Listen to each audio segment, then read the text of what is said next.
Hello everyone, so welcome back to my YouTube channel science की पाठशाला with प्रिया। तो कैसे हैं आप सब? आई होप आप सब बहुत अच्छे होंगे, बहुत अच्छे से पढ़ाई कर रहे होंगे। तो हम बेसिकली क्या कर रहे हैं, हम लोग चैप्टर 4 कर रहे हैं, कोल एंड पेट्रोलियम वाला। और आज हमें इधर एक्टिविटी 4.3 से पढ़ना था। तो आइए बिना किसी देरी के इसको शुरू करते हैं। तो इसमें क्या है, आपको क्या करना है, एक जलती हुई लकड़ी का टुकड़ा या फिर चारकोल का टुकड़ा किसी आयरन प्लेट के ऊपर या फिर तवे के ऊपर रखना है और उसको ढकना है किसी चीज़ से। ग्लास का कोई जार है आपके पास, कोई टम्बलर है, कोई ट्रांसपेरेंट प्लास्टिक का जार है, और आपको ऑब्जर्व करना है कि क्या होगा, व्हाट हैपन्स। तो क्या जो चारकोल है वो कुछ टाइम बाद जलना मतलब बंद हो जाएगा, ठीक है, या फिर आप सोच सकते हैं रीज़न कि क्यों वो जलना बंद हो गया, ठीक है। तो आइए अब इसके नीचे देखते हैं। You might have heard that कि when the cloth of a person catch fire, आपने ऐसा सुना होगा कि जैसे ना अगर किसी के कपड़ों में आग लग जाती है, जैसे कोई आदमी है उसके कपड़ों में आग लग जाती है, तो आपको क्या करना चाहिए, उस आदमी को कवर करना चाहिए ब्लैंकेट से, ताकि क्या हो पाए, वो आग बुझ पाए। क्या आप गेस कर सकते हैं कि ऐसा क्यों? ठीक है। Now recall some of your experience. Does a matchstick burn by itself? How does it burn? ठीक है, क्या माचिस जो है वो खुद जलता है या कैसे जलता है वो? ठीक है, you must have had an experience of burning a piece of paper. Does it burn when a matchstick is brought near to it? क्या आप जैसे उसके पास ले जाते हो जलने लगता है, ठीक है। तो can you burn a piece of wood by bringing a lighted matchstick near it? क्या आप उसके पास लाते ही वो जलना शुरू हो जाएगा? Why do you have to use paper और केरोसिन ऑयल? मतलब आपको कोई पेपर का, केरोसिन ऑयल का यूज़ क्यों करना पड़ता है किसी लकड़ी में या किसी कोल में आग लगाने के लिए? हैव यू हर्ड ऑफ, आपने क्या फॉरेस्ट फायर के बारे में सुना है? ठीक है, इसमें क्या होता है, due to extreme heat of summer, ठीक है, गर्मियों के टाइम में क्या होता है ना, बहुत ज़्यादा हीट होने की वजह से at some places dry grasses, जो सूखी घासें होती हैं ना, वो क्या करती हैं, आग पकड़ लेती हैं, ठीक है। और ये जो फ्रॉम द ग्रास, ये पूरे पेड़ों में फैल जाता है और पूरा होल फॉरेस्ट जो है उसमें आग लग जाती है, और ऐसे आग को ना कंट्रोल करना भी बहुत मुश्किल होता है, ठीक है। अब इसके बाद आते हैं, देखो इसमें आपसे ये चीज़ बोली हुई है कि जैसे अभी हमने क्या देखा कि आपको कोई लकड़ी जलानी है, कोई कोल जलानी है, तो आपको क्या करना पड़ता है, आपको केरोसिन ऑयल का यूज़ करना पड़ता है या फिर आपको कोई पेपर वगैरह का यूज़ करके उसे जलाना पड़ता है, ठीक है। तो ऐसा क्यों नहीं होता कि आप डायरेक्ट माचिस ले जाएं, उसको कितना टाइम लगता है कि माचिस से बुझ जाती है और फिर वो जलता ही नहीं है। तो इसी को अब हम देखते हैं। Do these experiences tell you that different substances catch fire at different temperature? क्या आपका जो ये एक्सपीरियंस है कि पेपर में आग इतनी जल्दी लग जाती है और कोई लकड़ी वगैरह है उसमें आग आपको बहुत टाइम लगता है, तो क्या ये एक्सपीरियंस आपको ये बता रहा है कि जो अलग अलग सब्सटेंसेस हैं वो आपका अलग अलग टेम्परेचर पे, अलग अलग वातावरण पे, अलग अलग उस पे कैच करते हैं फायर को? तो देखो, एक चीज़ आपको याद रखनी है कि इग्निशन टेम्परेचर क्या होता है। The lowest temperature at which a substance catches fire, सबसे कम टेम्परेचर जिस पे कि कोई भी सब्सटेंस, कोई भी चीज़ आग को पकड़ सकता है, उसे हम बोलते हैं उसका इग्निशन टेम्परेचर, ठीक है। क्या बताया मैंने कि सबसे ज़्यादा लोएस्ट टेम्परेचर जिस पे कोई भी सब्सटेंस आग को पकड़ सकता है वो उसका इग्निशन टेम्परेचर होगा।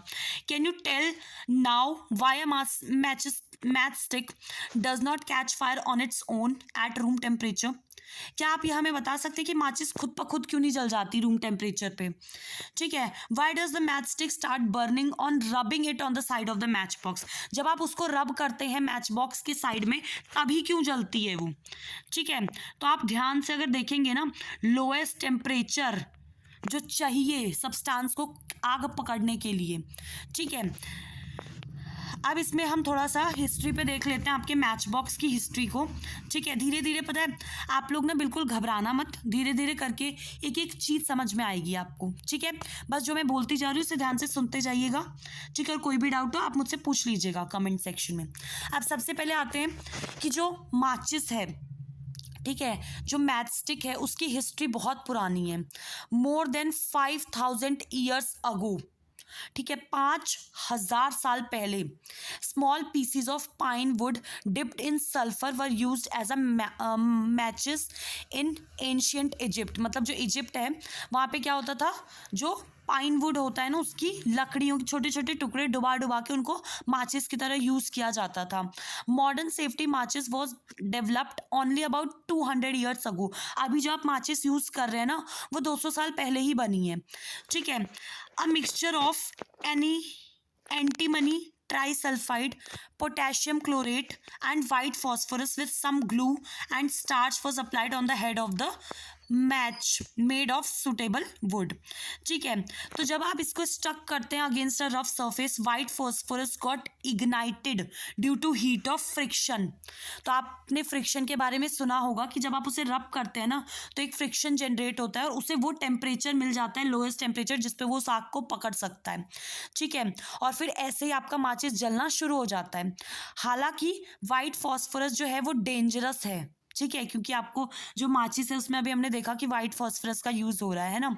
तो लेकिन ये जो वाइट फॉस्फोरस है ये डेंजरस होता है बोथ फॉर द वर्कर्स जो आपका इसके मैन्युफैक्चरिंग में इन्वॉल्व है और जो इसे यूज़ कर रहा है उसके लिए भी, ठीक है।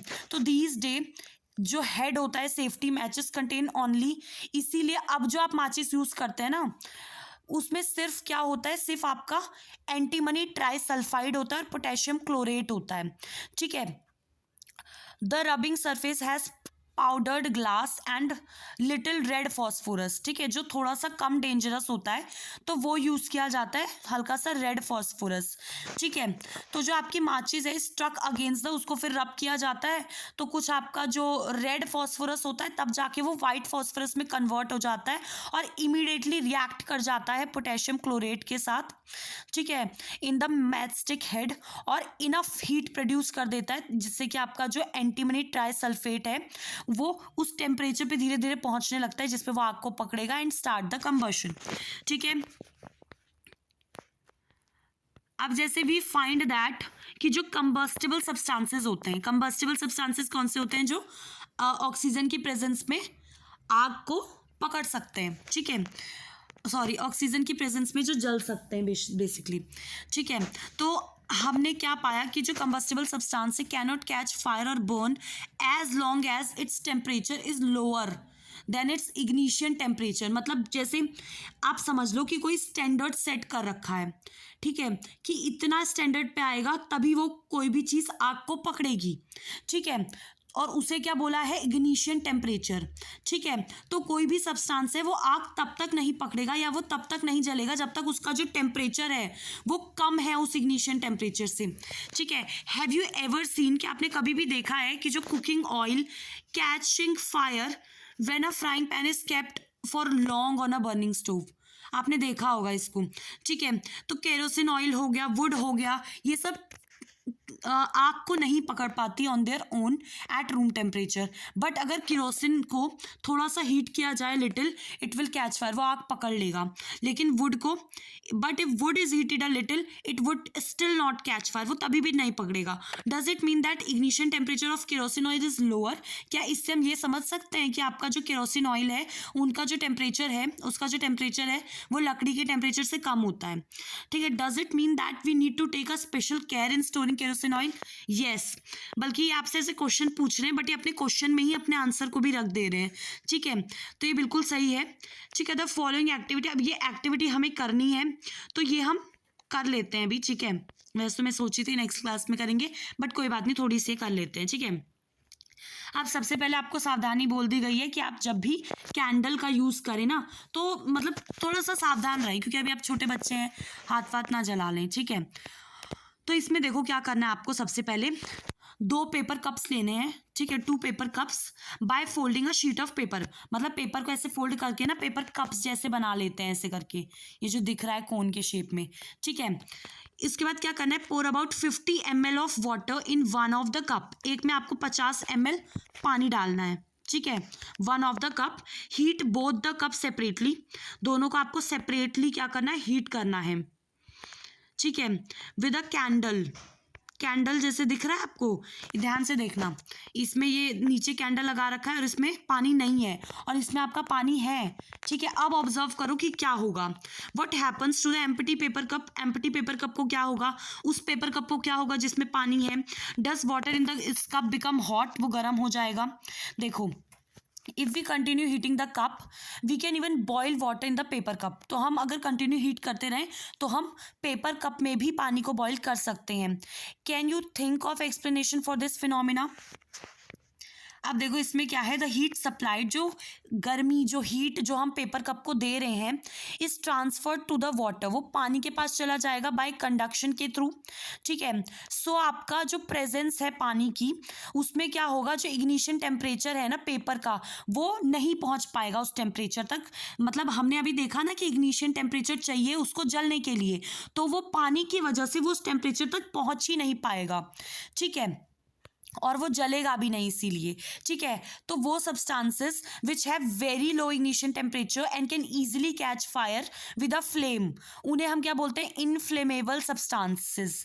ठीक है, वो जो आसानी से आग को पकड़ लें, जिनका इग्निशन टेम्परेचर बहुत कम होता है, उनको हम क्या बोलते हैं, इनफ्लेमेबल सब्सटेंसेस। ठीक है, जैसे आपका पेट्रोल है, अल्कोहल आप सब जानते होंगे, एलपीजी जो आप नॉर्मली यूज़ करते हैं घरों में, एलपीजी। ठीक है, तो कैन यू लिस्ट सम मोर? अगर आपको और पता है तो आप मुझे कमेंट सेक्शन में बताइएगा। ठीक है, आप जैसे इसमें देख रहे हैं कि वो कितने प्रेशर से पानी डाल रहे हैं आग को बुझाने के लिए। Fireman extinguish the fire by throwing water under pressure.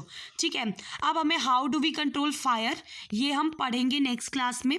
तो तब तक के लिए वीडियो पसंद आए तो वीडियो को लाइक कीजिए, और चैनल को सब्सक्राइब नहीं कर रहे हैं आप लोग प्लीज़ कर लीजिए, इतनी क्या कंजूसी कर रहे हैं। थैंक यू सो मच, अपना ध्यान रखिएगा, बाय।